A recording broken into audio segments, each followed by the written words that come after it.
Graça e paz, queridos e amados irmãos, sejam bem-vindos ao meu canal, o canal Pit Stop Graça Abundante também, por que não, o seu canal Pit Stop Graça Abundante. Eu sou o pastor Robson da Cruz e estamos aí, queridos, em uma série de mensagens com o tema principal sobre família e já tratamos aí de alguns assuntos a respeito do tema família. Já falamos sobre comunicação na família, já falamos sobre relacionamento de sogras, genros e noras, já falamos a respeito de criação de filhos e redes sociais. E hoje, queridos, vamos estar falando sobre a vida sexual no casamento. E eu quero ler também aqui, quero começar lendo 1 Coríntios, capítulo 7, versículo 1 ao 5, tá? E muitos homens gostam desse texto, né? É um texto assim bem legal. E vamos lá. Eu vou estar lendo aqui na nova tradução na linguagem de hoje. Diz assim: agora eu vou tratar dos assuntos a respeito dos quais vocês me escreveram. Vocês dizem que o homem faz bem em não casar. Mas eu digo, já que existe tanta imoralidade sexual, cada homem deve ter a sua própria esposa e cada mulher o seu próprio marido. O homem deve cumprir o seu dever como marido e a mulher também deve cumprir o seu dever como esposa. A esposa não manda no seu próprio corpo, aleluia. Quem manda é o homem. Assim também o marido não manda no seu próprio corpo, quem manda é a sua esposa.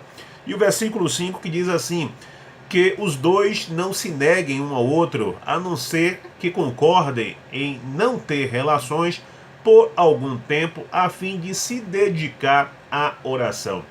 Mas depois devem voltar a ter relações, a fim de não caírem nas tentações de Satanás, por não poderem se dominar.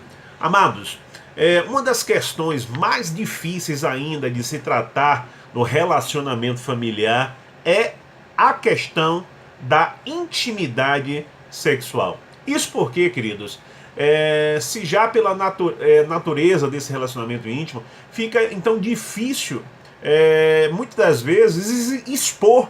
Por outro lado, ele vem revestido e associado, em alguns casos, de certos preconceitos, exatamente, que distorcem o relacionamento sexual, tornando o seu questionamento e tratamento quase que algo anormal, principalmente no nosso meio evangélico, né? Como se o sexo entre o casal fosse algo pecaminoso.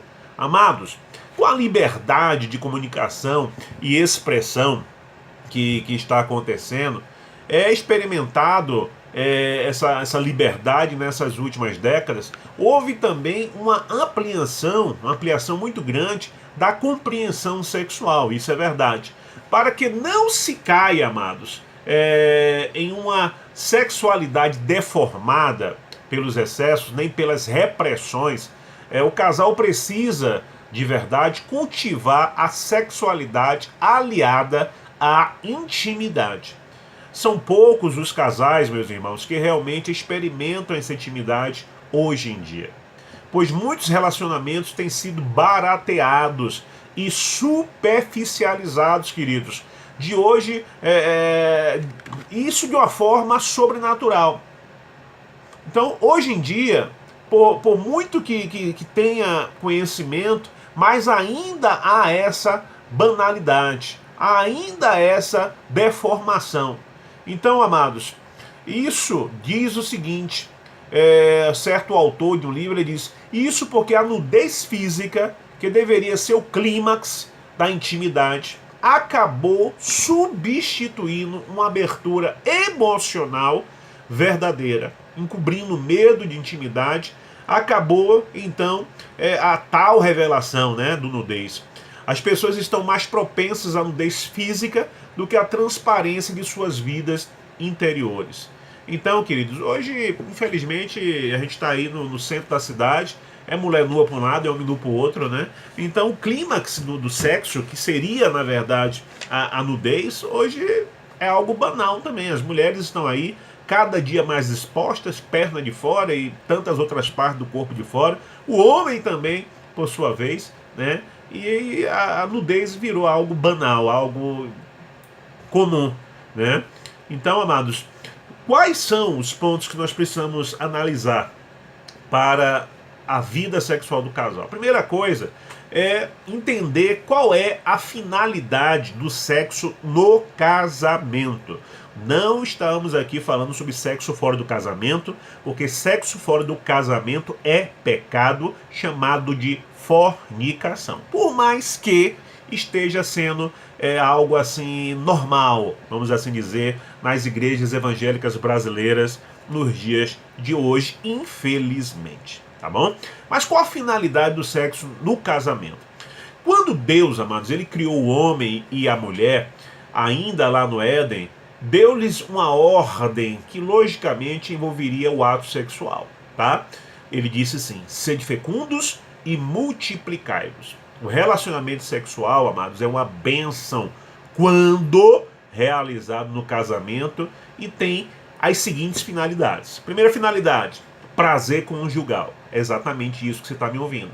Tem igrejas, tem líderes, tem pessoas aí que diz que ter prazer no ato sexual de um casamento é pecado, tá? E aí, queridos, tem prejudicado muitos relacionamentos. Há alguns anos atrás atendi pessoas, maridos, reclamando de suas esposas que nas suas igrejas foram ensinadas de que sentir prazer é pecado. Elas deitavam, colocavam um lençol sobre o seu corpo. Esse lençol ele tinha um orifício na área da genitália e o marido tinha que ir lá, deitar por cima, fazer o sexo, né, ter o orgasmo dele como se estivesse tendo um sexo com uma boneca inflável ou com outra coisa qualquer, né? Ou com um saco de farinha, alguma coisa assim. E a mulher não poderia em nenhum momento expressar prazer, porque essas denominações, essas pessoas ensinam que sentir prazer é pecado. Então, queridos, contra toda visão ascética sobre o sexo, que tenta inibir qualquer expressão de prazer, o relacionamento sexual no casamento é, de fato, com finalidade não única, tá? O desfrute e o prazer do casal, né? A troca de carinho, de afeto, de beijos, onde cada gesto expresso na santidade do casamento assume a dimensão de uma liturgia do casal diante de Deus. Essa, amados, é a perspectiva da Bíblia em relação a isso. Então nós não podemos fugir enquanto a isso.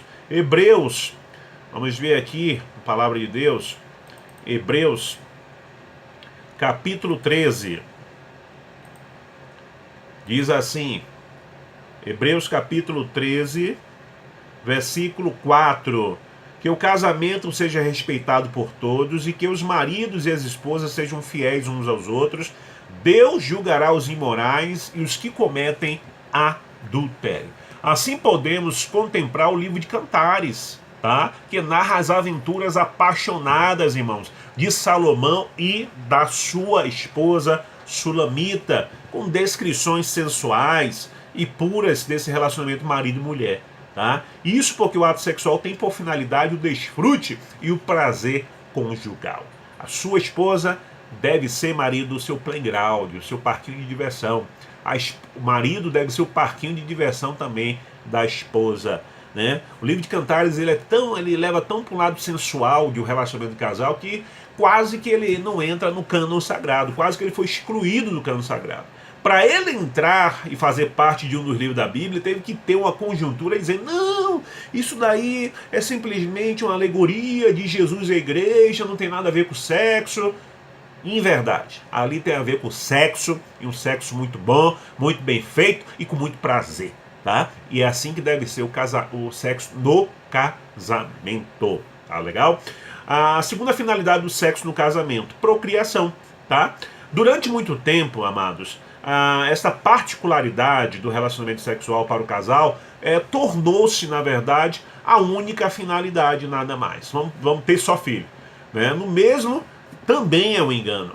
Porém, na perspectiva, amados, do ato sexual, encharcado de amor e carinho, acontece um ambiente mais sadio para a concepção e a procriação de filhos, né? E a Bíblia nos relata que por meio natural foi que Deus operou maravilhas, visitou famílias, perpetuou descendência. A gente vê isso em Gênesis 4, de 1 a 2, 1 Samuel 19, 1 Samuel capítulo 1, verso 19 e 20.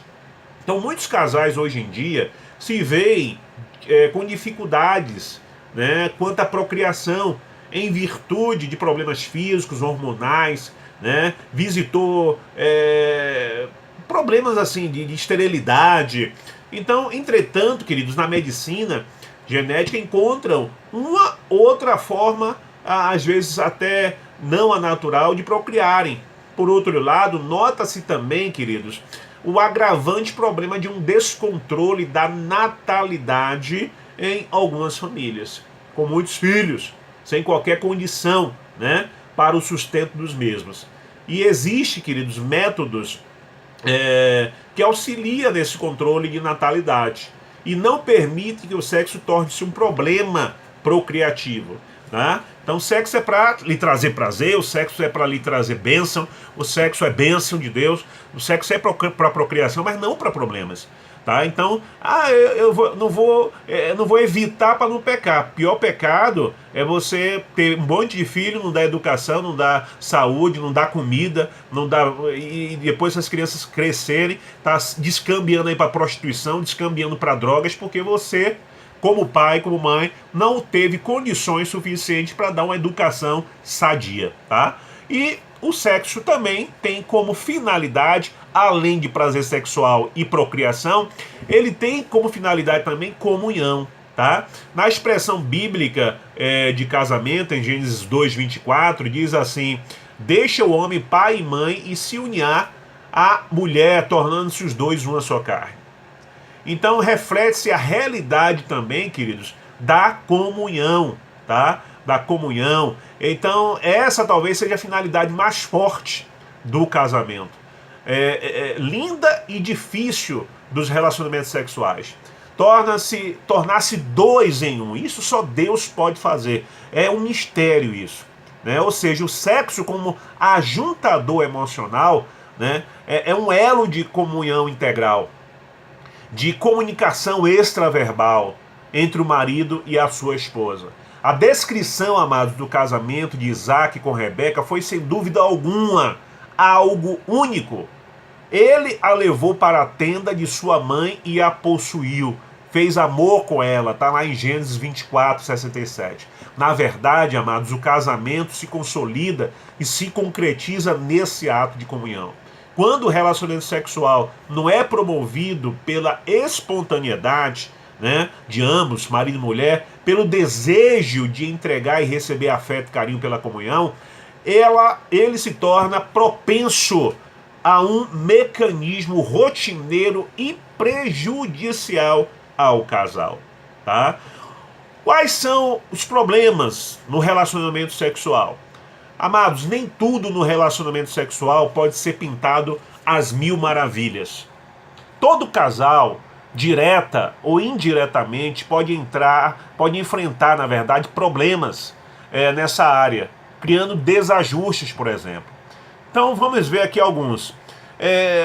Por exemplo, conceitos diferentes, tá? Pessoas com formações e orientações opostas no que concerne ao ato sexual. Geralmente enfrentam problemas de ajuste, sabia disso? Um é excessivamente liberal, outro é excessivamente reprimido. A tendência é uma grande dificuldade de satisfação mútua no mesmo ato. A orientação paulina diz o seguinte, que o casal deve determinar entre si a forma de conduta. Diz assim, a mulher não tem poder sobre o seu próprio corpo, e sim o marido. Semelhantemente, o marido não tem poder sobre o seu corpo, e sim a mulher. Não vos prive um do outro, salvo por mútuo consentimento. Eu vou dar uma deixa aqui o seguinte. Nós crentes, os crentes de verdade, não tem test drive, tá bom? Não é igual ao mundo. Vou transar, vou fazer sexo, vou fazer amor para testar, para ver se presta para casar. Não existe isso. Porém, isso pode ser um tiro no pé se não tiver uma outra coisa.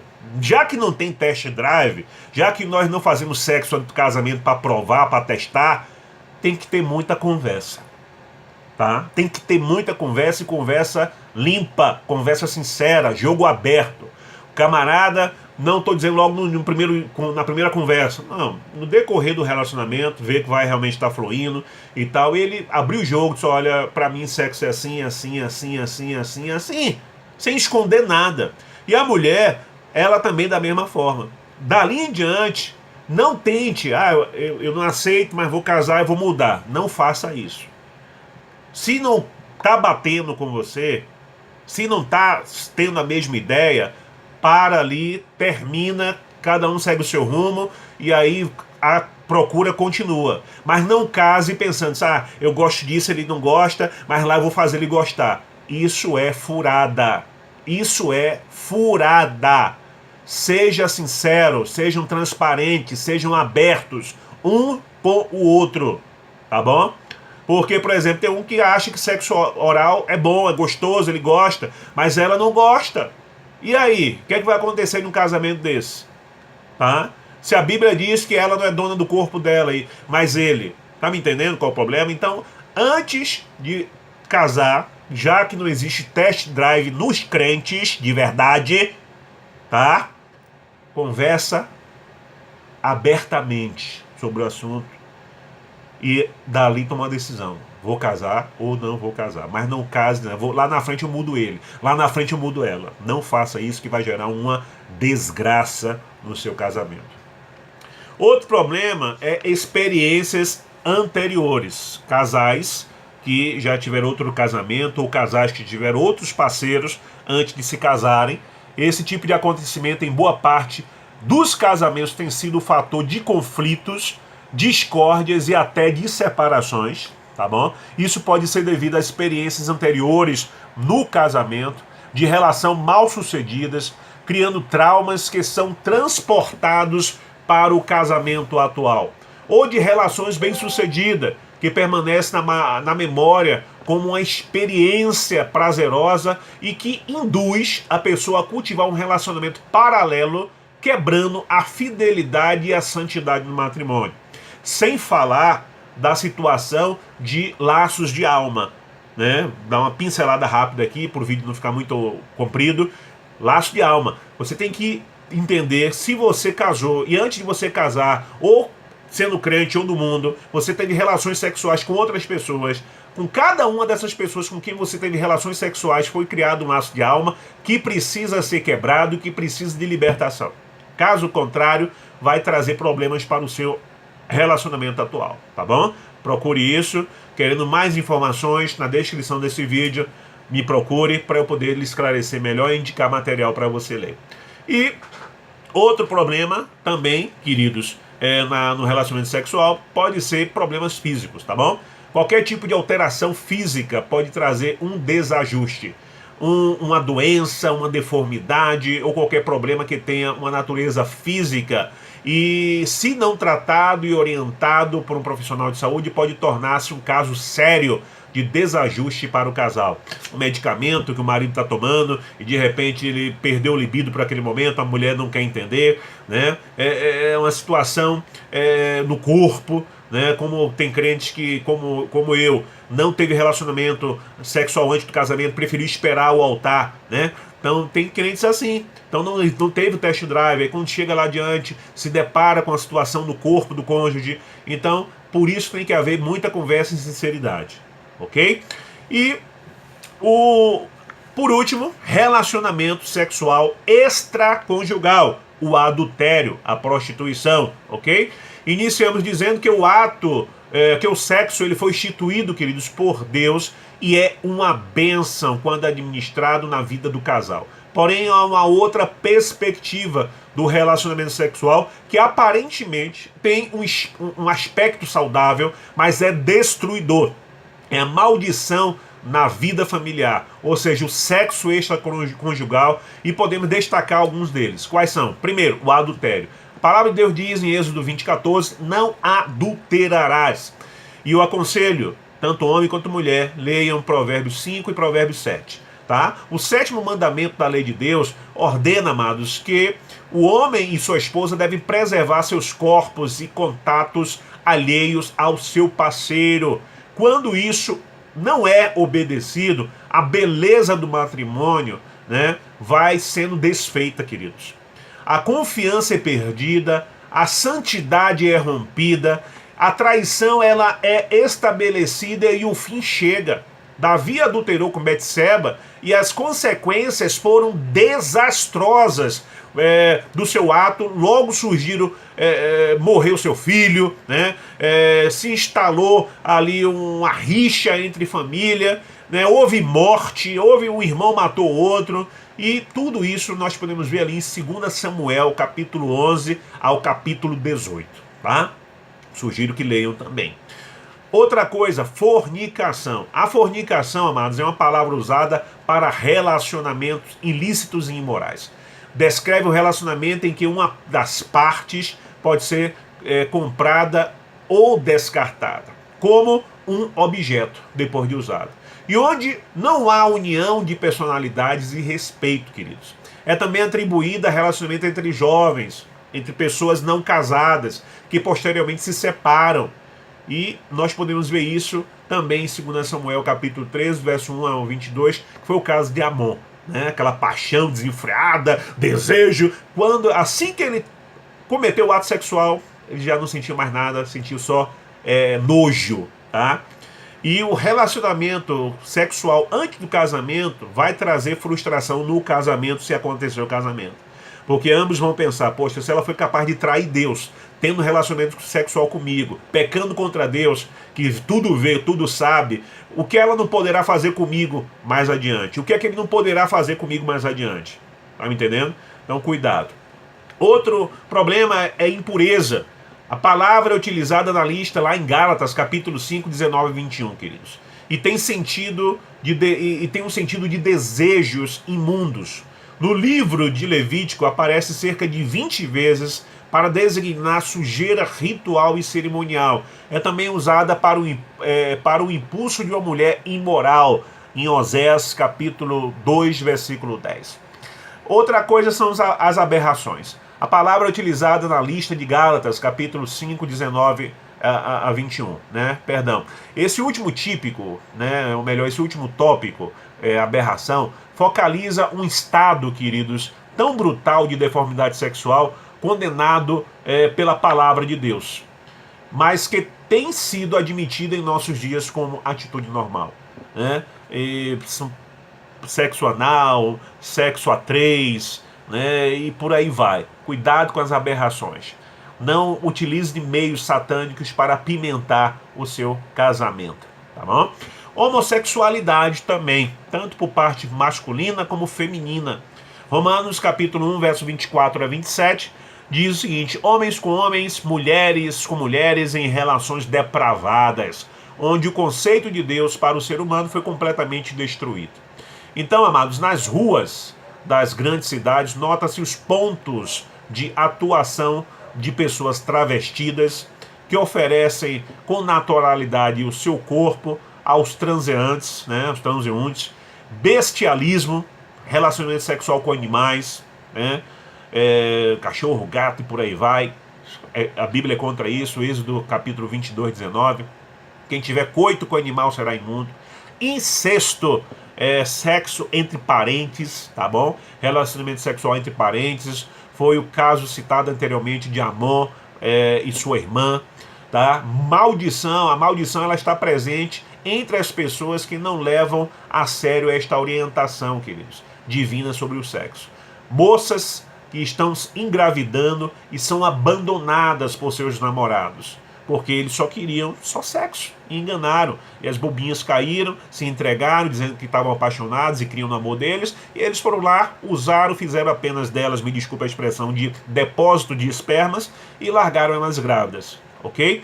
E fora isso, a gravidez, há também o caso de AIDS, né, de doenças sexualmente transmissíveis.